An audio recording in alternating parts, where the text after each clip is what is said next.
পুষবেক নহয়, এইবাৰ ভাৰতত প্ৰৱেশ কৰা দুই বাংলাদেশীক গুলীয়াই হত্যা কৰিছে বিএছএফে।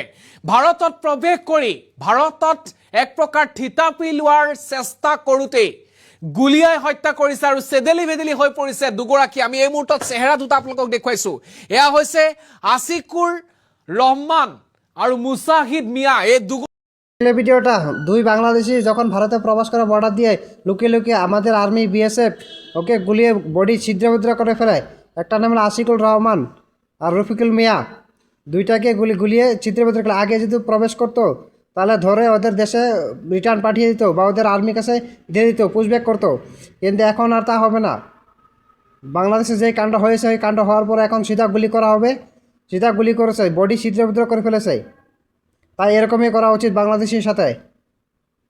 দুইজন হলো চট্টগ্রাম এলাকার ভারতে প্রবেশ হয়েছিল, ভারতীয় আর্মি ওদেরকে গুলিয়ে ছত্রভদ্র করে উপরে পাঠিয়ে দিয়েছে 72। তাই আমি ভিডিওটা দেখে অনেক খুশি হলাম, একদম গর্বে বুক ফুলে যাচ্ছে, অনেক ভালো লেগেছে যে বাংলাদেশের সাথে হয়েছে, দীপু দাসের সাথে এরকম গুলি করার পরে মনটা অনেক সন্তুষ্ট পেয়েছে। তাই তোমাদের কীরকম লাগিয়েছে বলো কমেন্ট করে প্লিজ, আর ভিডিওটা আগে শেয়ার করে দাও।